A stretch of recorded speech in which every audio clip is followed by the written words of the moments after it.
panggilan Najwa. Nafza. Lanjut nah. Saya dari masuk makan. Nah, kalau kalian udah pernah dengar belum kata-kata nafza? Sama sekali. Belum. Kalau kata narkotika pernah dengar? Pernah. Kalau kata psikotropika pernah dengar? Pernah. Ada yang pernah, ada yang belum. Kalau kata-kata zat adiktif, ada yang udah, ada yang belum. Oke. Kira-kira kalau mendengar kata nafza itu singkatan dari, singkatannya udah tahu? Belum juga. Oke. Berarti ini sesuatu yang betul-betul baru ya? Iya. Oke, kalau betul-betul baru mungkin nanti kita akan lebih banyak tinjauan pustaka ya. Nah, nafza itu singkatan. Kepanjangannya apa? Nanya Jawab. narkotika ya. B-nya psikotropika. Terus Z-nya ya, betul, zat adiktif. Nah, kira-kira apa yang terbayang di benak kalian kalau mendengar kata narkotika, psikotropika dan zat adiktif? Siapa mau jawab? Kira-kira apa? Apa yang ada di benakmu kalau dengar kata-kata itu? Apa? Apa menurutmu? Kira-kira narkotika itu apa?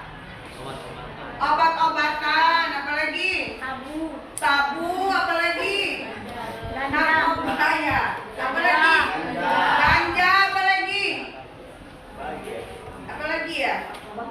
Alkohol, terus apalagi? Anggur merah. Ya, sebetulnya mungkin sudah ada sedikit-sedikit di benakmu ya. Narkotika itu apa? Sekarang kita akan bahas lebih lanjut. Tapi kita lebih banyak literasi ya atau tinjauan pustaka karena ini mungkin hal yang cukup baru buat anak-anak ini. Ya. Oke, sekarang kita lihat ya.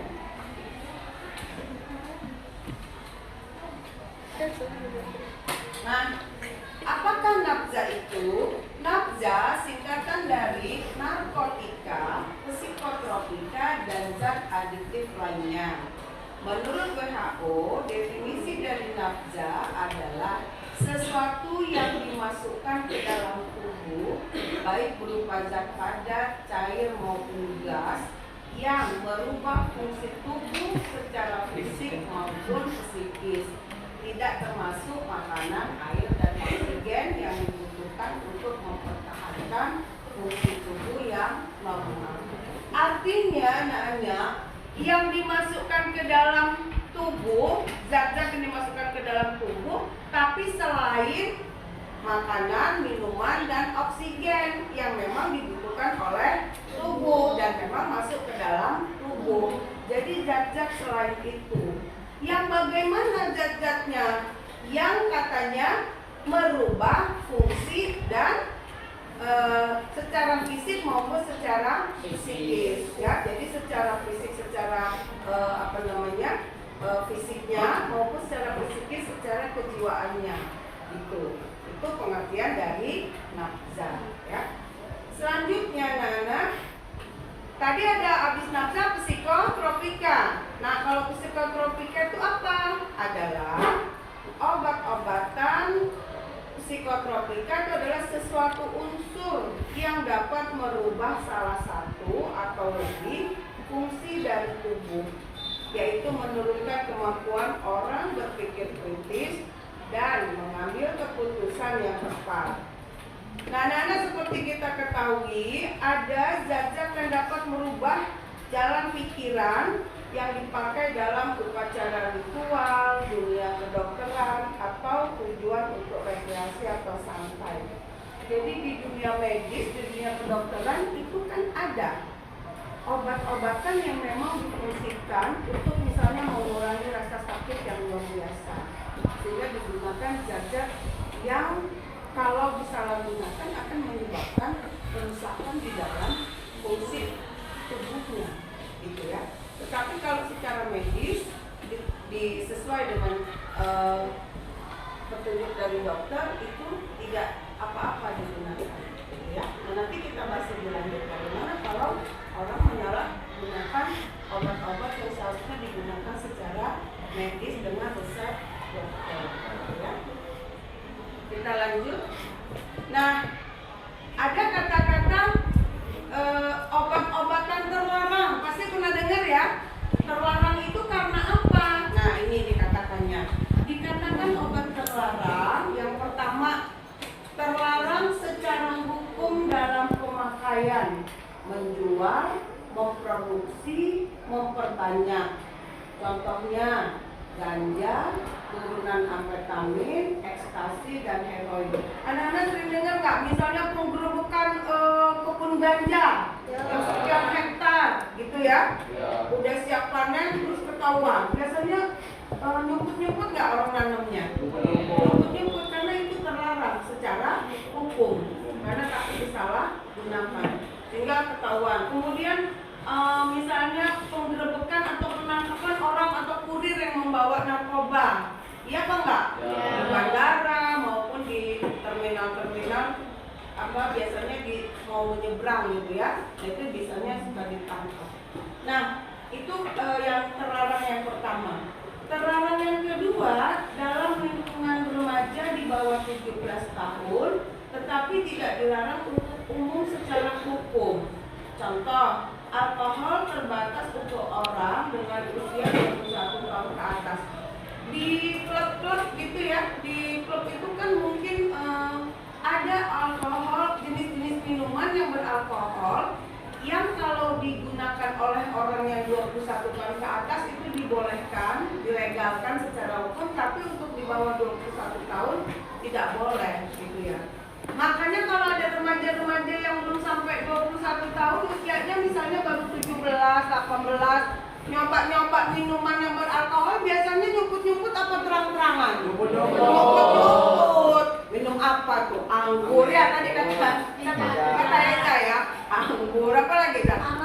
Iya, apalagi yang minuman oplosan, iya kan? Nah, itu sangat berbahaya ya. Nah, bahkan bisa sampai merenggut nyawa. Kasus-kasus yang berapa tahun yang lalu tuh booming kan, mereka ngoplos minuman pakai alkohol, mungkin tidak sesuai dengan berlebihan, akhirnya merekam nyawa. Dan bukan cuma satu, karena mereka biasanya orang kalau minum-minum biasanya nggak sendiri kan, rame-rame kumpul-kumpul gitu. Nah, itu yang sangat berbahaya, maka dikatakan terlarang gitu ya. Lanjut, terlarang yang ketiga, terlarang dalam lingkungan tertentu seperti dalam resep dokter atau di bawah pengawasan dokter. Tetapi obat tersebut memasuki jam kedua. Tetapi obat tersebut Perhatian para anak sekalian kelas 7-9. Baik anak-anak, kita lanjut yang terlarang ketiga ya. Nah, terlarang ketiga itu dalam lingkungan tertentu seperti dalam resep dokter atau di bawah. Ada orang-orang yang menderita sakit yang luar biasa, misalnya kanker. Karena dia sudah sangat, misalnya dia sampai pada stadium yang sudah tinggi, itu dia merasakan sakit yang luar biasa. Nah, biasanya oleh dokter itu akan diresepkan untuk mengurangi rasa sakit. Ada yang menggunakan heroin, tapi heroin ini memang digunakan untuk kesehatan di bawah pengawasan dokter. Nah, ini yang tidak boleh diperjualbelikan secara bebas. Atau misalnya orang dengan gangguan depresi, ya, orang dengan gangguan depresi yang luar biasa, itu dia akan diresepkan dengan obat penenang. Tapi obat penenang ini harus di bawah pengawasan dokter. Jadi kan dokter tahu takaran yang sebenarnya, dosis yang dibutuhkan. Kalau diperjualbelikan bebas, khawatir dia akan disalahgunakan. Betul sekali, karena itu bisa mengakibatkan kefatalan bagi orang yang mengkonsumsi secara terus-menerus tanpa pengawasan dokter. Itu maksudnya ya. Jadi dikatakan obat terlarang karena 3 hal itu ya. Sampai sini ada yang mau bertanya? Belum? Kita lanjut dulu ya. Oke. Nah, sekarang kita masuk ke pengelompokan narkotika. Anak-anak mungkin baru tahu bahwa narkotika itu dikelompokkan dikelompokkan dalam 3 jenis. Berdasarkan apa? Berdasarkan konversi PBB dan Undang-Undang RI nomor 22 tahun 97. Ada kelompok opiodia, ini misalnya opium dan zat-zat turunannya dari opium itu, gitu ya. Kemudian koka, ini termasuk daun koka atau kokain dan turunannya, serta kanabis. Kanabis ini ganja, marijuana dan turunannya, ya. Itu pengelompokannya. Jadi ada berapa tadi pengelompokan yang terikat? Ada opidia, dan kanabis. Ya. Oke, kita lanjut. Nah, untuk psikotropika juga digolongkan menjadi 4. Kalau tadi narkotika 3 golongan, kalau psikotropika 4 golongan. Ada golongan LSD, MDA, dan MDMA itu ekstasi. Kemudian ada amfetamin, ada barbiturat, dan benzodiazepin, ya. Nanti materinya kalau supaya anak lebih mudah memahami, nanti share di grup, ya. Oke. Kita lanjut. Nah, sekarang penggolongan nafza berdasarkan efek yang ditimbulkannya, ya.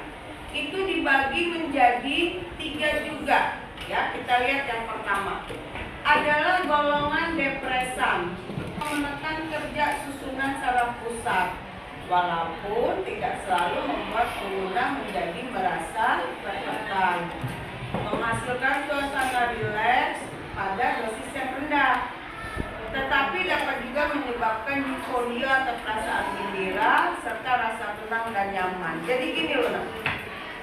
Golongan ada orang-orang yang merasa galau gitu ya, baper karena berbagai masalah. Ada orang yang larinya ke hal yang positif, tapi ada juga yang larinya ke hal negatif. Nah, yang ke hal negatif itu dia ingin merasakan menghapus, menghilangkan rasa galau, bapernya dan lain-lain karena berbagai masalah yang menimpannya. Lalu kalau dia tidak pandai-pandai bergaul, tidak pandai-pandai memilih teman, salah pergaulan, dia bisa menghilangkan bapernya dengan galaunya itu dengan golongan depresan ini. Dia akan merasa kayaknya rileks, tenang, gembira, yang disebut dengan euforia itu tadi. Padahal itu sementara. Lama-lama dia justru malah akan merusak fisik dan mentalnya. Itu yang kadang-kadang tidak dipahami. Kita lanjutkan, ya. Nah, golongan depresan itu contohnya alkohol, opiat atau termasuk yang tadi kelompoknya itu misalnya heroin, morfin, ya. Kemudian ada dari kanabis itu yang berganja itu tadi. Itu meliputi marijuana, kanabis resin dan hasis, ya. Kemudian ada solvent dan inhalan. Banyak ya nak ya. Kadang-kadang ini cukup membingungkan. Maka nanti materinya Lisa di grup supaya anak bisa baca-baca dulu, ya. Nah, ada loh yang kadang-kadang kemarin ini sempat marak di anak-anak jalanan. Kita tidak mendiskreditkan anak-anak jalan, tapi faktanya mereka banyak juga yang istilahnya itu apa? Ngelem. Pakai lem iPhone itu, jeruk gitu ya. Nah, lem iPhone itu masuk di dalam golongan depresan, solvent atau inhalan, bensin, lem, iPhone, propeller, cat atau thinner, dan minyak korek api. Kan kalau itu suka cium aroma yang mirip-mirip ya. Nah, itu sebetulnya dia masuk ke dalam solvent atau inhalan. Kalau dipakai terus-terusan juga merusak organ tubuh. Kalau ada anak-anak di jalannya suka bajunya dinaikin ke sini, kaosnya, terus ini tuh dia lagi ngomong gitu, menghirup aroma iPhone itu. Kan sempat marah beberapa waktu, mungkin sekarang juga masih ada, ya. Nah, anak-anak kalau saya coba-coba gitu. Nanti begitu dengar, kayak apa sih rasanya? Justru jangan, ya, karena anak-anak kan nanti tahu apa efeknya, gitu ya. Kita lanjut ya. Nah, yang kedua golongan stimulan. Tadi yang pertama golongan apa?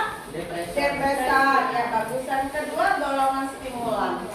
Efek obat ini merangsang atau meningkatkan kerja susunan saraf pusat, lebih waspada, lebih percaya diri. Nah, efeknya yang lain itu meningkatkan denyut jantung dan temperatur tubuh. Jadi suhu tubuhnya jadi naik gitu ya. Terus denyut jantungnya jadi semakin cepat gitu ya. Juga meningkatkan tekanan darah. Tergantung apa? Tergantung kekuatan atau dosisnya. Makin tinggi dosisnya, makin cepat jantungnya berpacu, ya. Dan makin tinggi temperatur tubuhnya serta tekanan darahnya, itu efeknya. Efek lainnya menurunkan nafsu makan, pelebaran pupil, banyak bicara, ngoceh yang gak jelas gitu ya. Kemudian gelisah dan sulit tidur. Dosis lebih tinggi lagi menyebabkan gelisah, sakit kepala, kram perut, cepat marah, paranoid atau curiga dan panik. Kemudian pemakaian lama dari stimulan yang kuat juga menghasilkan efek seperti tersebut di atas. Coba anak-anak perhatikan. Kalau efeknya seperti itu, awalnya aja dia euforia ya, happy, waspada, apa tuh, gesit, kayaknya lebih percaya diri gitu ya. Tapi kalau dosisnya makin lama makin tinggi dan ini kan nyanduk gitu ya, sehingga dia mau pakai lagi. Akibatnya apa? Parah nggak itu? Nafsu makan turun, udah pasti badannya akan kurus, iya kan? Udah kurus, gelisah, sulit tidur. Udah makannya kurang, sulit tidur, udah pasti badannya bakal habis, kurus gitu. Kemudian dosis lebih tinggi lagi ini yang parah lagi. Udah sakit kepala, gelisah, kram perut, cepat marah, udah kecurigaan bawaannya, paranoid, takut, semua takut. Lihat orang lain ngeliatin dia dikira udah mau berbuat jahat, padahal enggak. Saking paranoidnya dia akibat stimulan itu tadi, obat-obat yang di. Nah, anak-anak kan udah lihat nih, ternyata efeknya sangat buruk, iya kan? Nah, maka jangan coba-coba. Nanti kita lihat tipsnya bagaimana sih supaya menghindari nafsa ini. Kita lanjut dulu ya. Oke. Contohnya apa yang stimulan? Nah, ini dia. Kafein yang terdapat pada minuman kopi. Kalau kopi sih sebenarnya nggak terlalu berbahaya ya, tapi nggak boleh juga terlalu berlebihan. Sehari 7 gelas sampai 8 gelas, gimana? Oh, berlebihan ya. Tapi kalau 2 cangkir, pagi 1 cangkir, sore 1 cangkir, masih termasuk normal ya. Iya, karena kopi juga memang membuat orang menjadi lebih lebih seger gitu ya, dan lebih bersemangat. Kemudian ada tembakau dalam rokok, ada kokain, ada amfetamin, ada sabu-sabu atau ekstasi. Nah, ini masuk semuanya di dalam stimulan ya. Banyak ya, bingung nggak nak? Agak bingung ya, tapi nggak apa-apa, pelan-pelan kita pelajarinya ya. Oke, kita lanjut. Tadi ada 2 golongannya, apa aja yang pertama? Depresan, yang kedua? Stimulan. Kita lihat yang ketiga, halusinogen. Halu, depannya itu udah kata-kata halu. Iya, menyebabkan orang berhalusinasi ya. Halusinasi itu seolah-olah yang akan terjadi padahal tidak gitu ya.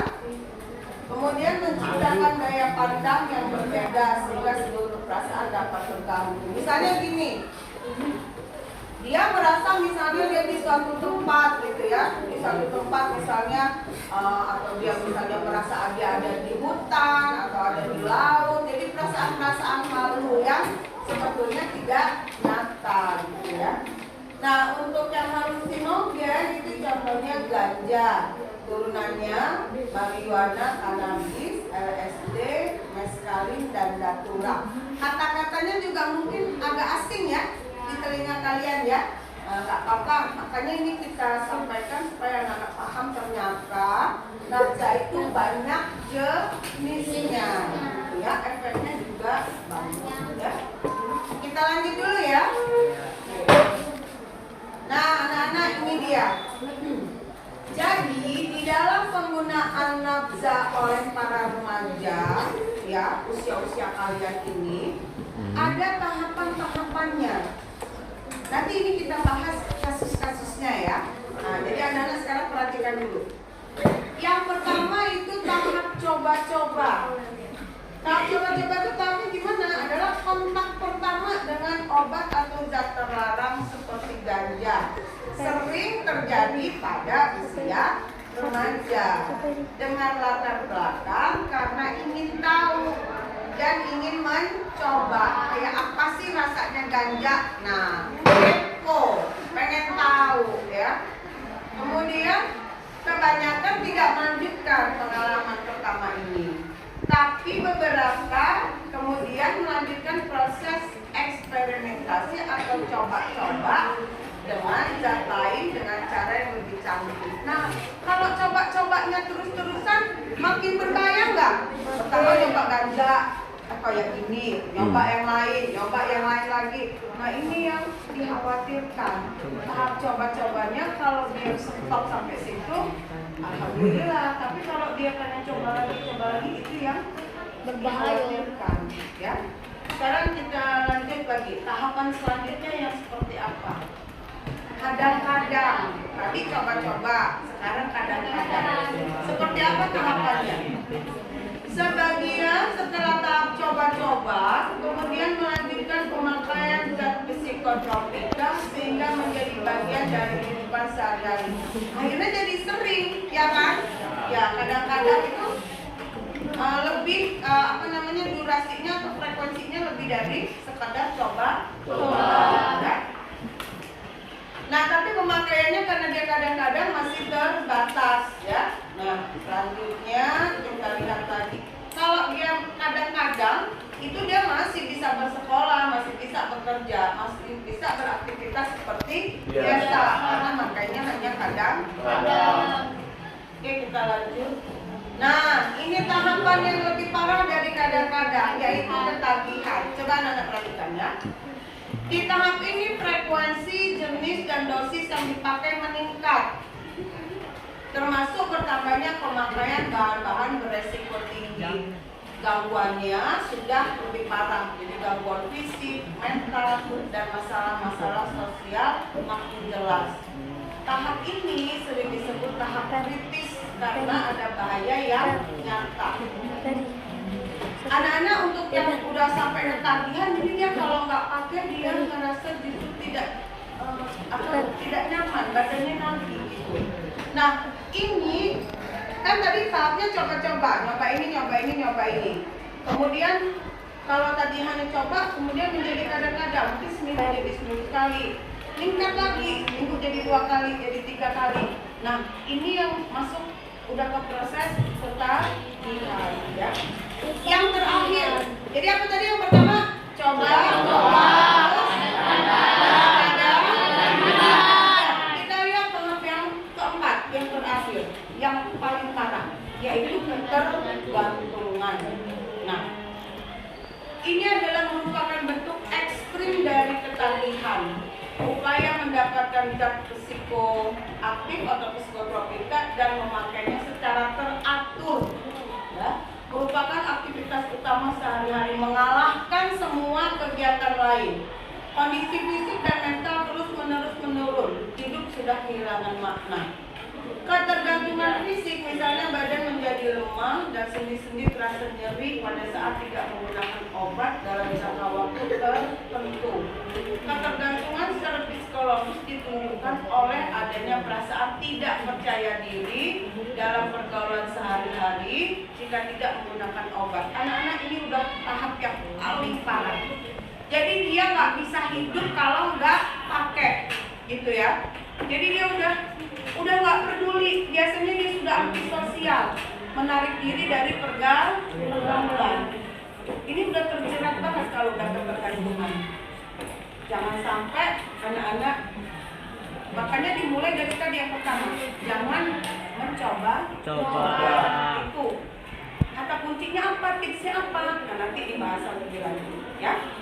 Jadi kalau udah ketergantungan dia udah nggak bisa hidup kalau nggak pakai. Jadi rutin, pakainya itu udah rutin. Kayak kita makan. Kita makan sehari berapa kali nak? Hah? Makan berapa 5 kali sehari? 10. Iya, 2 sampai 3 kali ya. Kalau 2 sampai 5 kali nanti ada. Nah, sama orang yang ketergantungan dengan nafsa ini, dia setiap hari dia harus makan. Jadi dia sudah sangat ketergantungan. Dia sudah nggak peduli dengan kegiatan sosialnya, dengan hidupnya, dengan makna kehidupan. Kan kasihan kalau sampai seperti itu. Ya. Na'udzubillah min dzalik. Jangan sampai terjadi pada kita. Ya, Nak, ya. Nah, ini adalah dampak penyalahgunaan nafza, ya.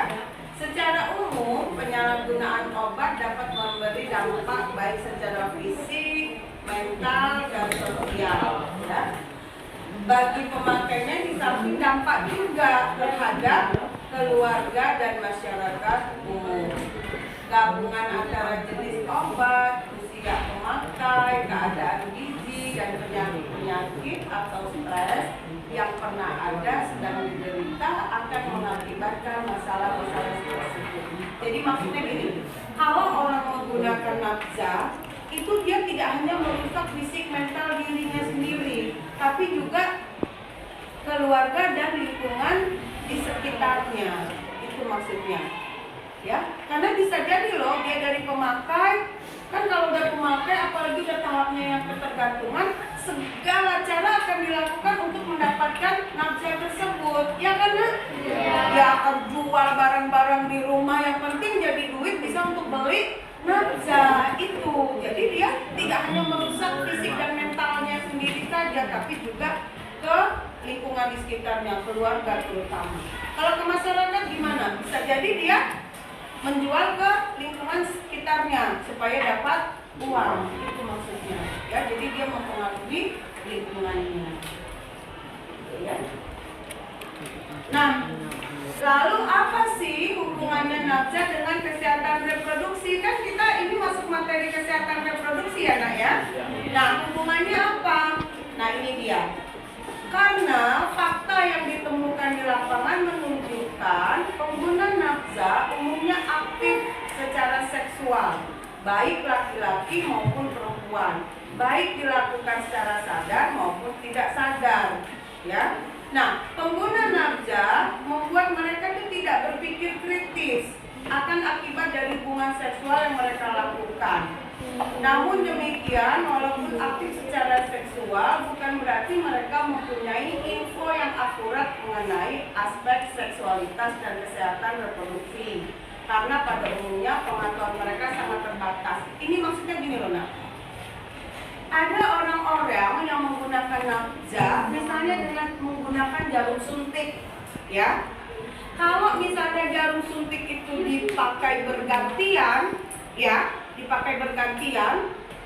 Kalau orang itu yang salah satunya misalnya dia menderita HIV/AIDS itu salah satu penularannya itu kan melalui darah, ya kan? Nah, kalau misalnya dia suntik, kemudian jarum suntik itu sudah terkontaminasi dengan darah si pemakai yang terkena HIV, lalu disuntikkan ke tubuh yang lain, orang yang lain itu juga menjadi tertular. Itu maksudnya. Lalu kalau dia sudah tertular HIV/AIDS, kemudian dia berhubungan seksual tanpa pengaman, misalnya dengan pasangannya, akibatnya apa? Pasangannya itu bisa tertular AIDS juga, karena penularan AIDS melalui cairan darah dan cairan kelamin. Itu salah satunya, ya. Nanti di materi HIV/AIDS akan lebih jelas lagi, ya. Nah, proses penularan ini yang tidak dipahami oleh para pengguna nafza tersebut, karena bisa jadi dia tidak paham tentang proses-proses penularan akibat jarum suntik yang digunakan baru-baru itu tadi. Fakta lainnya akan kita lihat selanjutnya. Nah, ini dia. Pusat Penelitian Kesehatan dari UI tahun 2000 itu mengungkapkan 33% pengguna narkoba, psikotropika, dan zat adiktif atau nafza suntik, ya, yang tadi saya ceritain, masih aktif secara seksual dengan perilaku beresiko. Dari 33% tadi pengguna tadi, dia dengan perilaku seksual berisiko, sebanyak 19,5% melakukan hubungan seksual dengan pasangan tidak tetap. Artinya dia hubungan seksual dengan basing-basing orang gitu loh. Ya, kan ngeri sekali itu, ya, karena Nah, dari 19,5% yang melakukan perilaku seksual beresiko, pasangan tidak tetap 90% tidak menggunakan kondom. Kalau tidak menggunakan kondom, artinya dia bisa dengan cepat menularkan penyakitnya. Misalnya dia sudah terkena HIV/AIDS, itu maksudnya. Belum penyakit-penyakit lainnya. Kita lihat ya, coba Nana perhatikan. Nah, dari 12,1% berhubungan seksual dengan pasangan komersil, ini dengan para PSK itu maksudnya. Ya, sementara kan nggak tahu bagaimana kondisi kesehatan si PSK itu tadi. Apakah dia punya penyakit infeksi menular lainnya? Kita lihat yang paling bawahnya. Ini ada. Nah ya, 68% diantaranya tidak menggunakan kondom. Perempuan, dengarkan ya, perempuan pengguna nafza juga kerap memiliki masalah kesehatan reproduksi, mengalami kekerasan, dan tertular infeksi menular seksual. Ini yang menyedihkan. Jadi misalnya, ini pasangan udah suami istri, tapi suaminya pengguna narkoba misalnya. Lalu dia melakukan hubungan seksual dengan, misalnya dengan pekerja komersil, atau dengan basing-basing orang, ganti-ganti pasangan. Kemudian dia tertular penyakit infeksi menular seksual. Ketika dia berhubungan seksual dengan istrinya, istrinya juga bisa tertular. Itu yang menyedihkannya.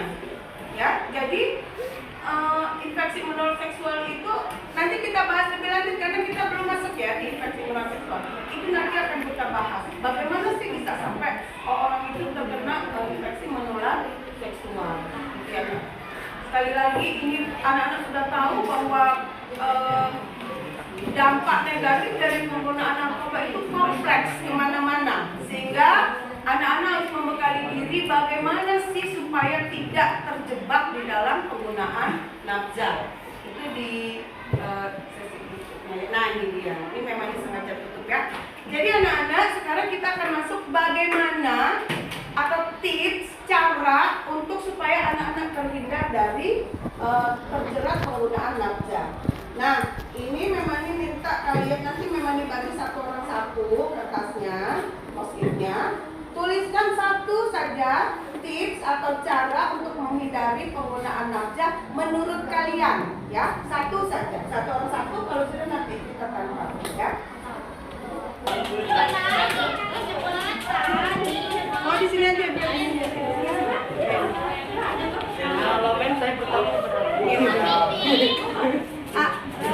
Kemudian ambil fotonya, ambil video.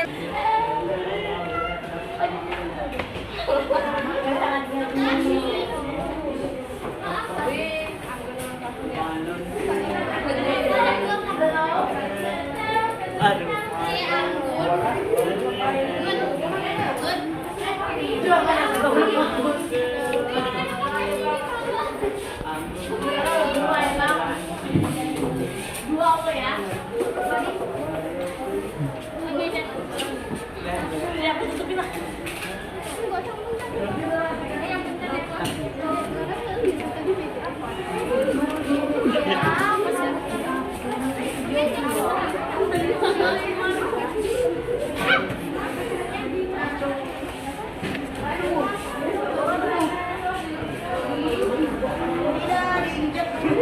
Kita di videoin, wow, kita difotoin. Bisa tau.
nafza yang kalian ungkapkan menurut pendapat kalian ya.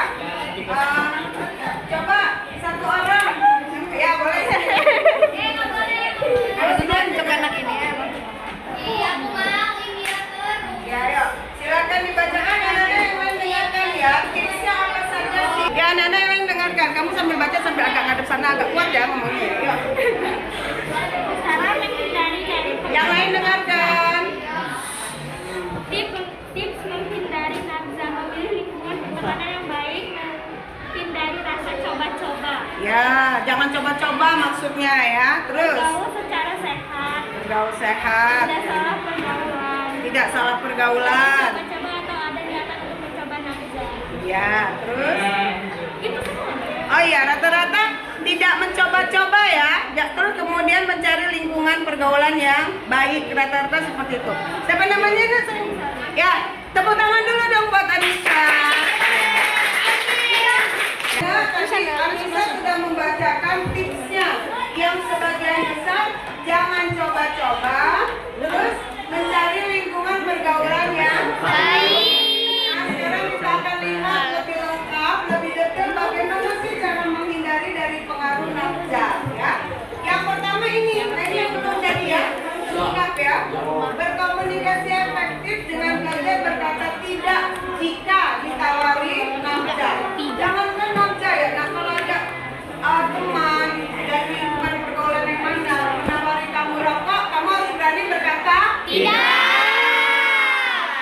Kemudian melakukan Ya maaf ya Allah, selamat telah berbohong.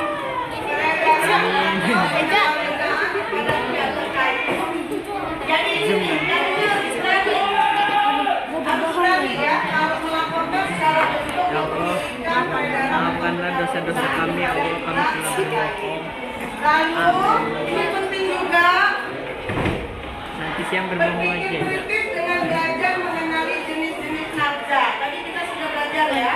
Kemudian dan pengaruh buruknya terhadap pertumbuhan dan perkembangan. Banyak berdiskusi tentang nafza dan pengaruh buruknya terhadap pertumbuhan dan perkembangan. Tadi kan anak-anak udah belajar ya bagaimana efek sampingnya. Buruk sekali atau buruk? Buruk sekali. Nggak ada baik-baiknya sama sekali. Jadi say no to drugs ya. Katakan tidak untuk narkoba atau Tidak. nafza ya. Tidak. Iya. Jadi itu diterapkannya bukan sekedar di mulut tapi di dalam kehidupan sehari-hari. Siap anak-anak tidak untuk nafza? Janji ya. Nggak janji. Ya Allah. Nah, sekarang kita di bagian akhir. Memang diingatkan kembali. Tadi tahapan penyalahgunaan nafza ada berapa? Ada berapa? Apa aja? Nggak perhatiin anak ini. Apa? Coba-coba.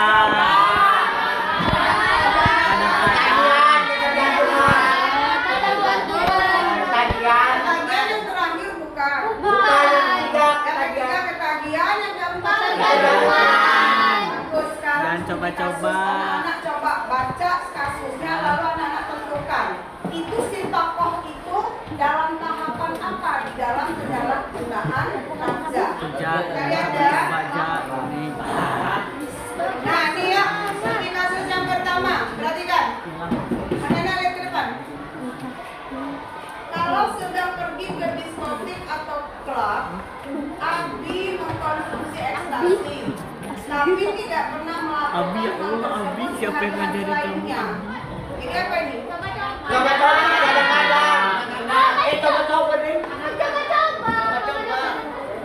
Coba-coba. Satu, apa menurut kalian? Coba-coba. Tenang. Ada kanan ya? Ya. Sekarang kita lihat kasus dua, perhatikan. Setiap hari kita harus menyuntikkan air ke tubuhnya.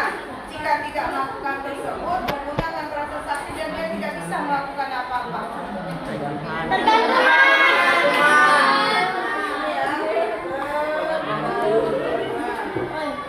Kemudian kasus yang ketiga, setiap pagi pagi, Riko harus minum kopi. Jika tidak, dia akan merasa sulit konsentrasi dan badannya lemas. Panduan. Kecanduan. Tagihan. Jadi yang pertama salah. Jadi ya, Pak, ketika bermain ke rumah temannya, Dedi ditawari untuk mengisap ganja. Dia tidak pernah melihat ganja sebelumnya, jadi dia tertarik. Coba. Dedi. Ya, anak-anak untuk studi kasusnya Lana udah hebat, sudah bisa menentukan tingkat penyalahgunaan nafzat. Dan ini jawabannya sudah benar semua. Tepuk tangan dong. Tepuk tangan buat Aja. Kira-kira pelajaran hari ini sangat keren nggak? Ya, sangat dekat dengan kehidupan kalian ya. Ingat ya teman-teman, Buat Aja. berani katakan tidak untuk Tidak. Oke, Apalagi yang terima kasih nyoba-nyoba atas kan, perhatiannya ya. semua. Memang Apalagi yang dan saya ucapkan terima kasih. Assalamualaikum warahmatullahi wabarakatuh.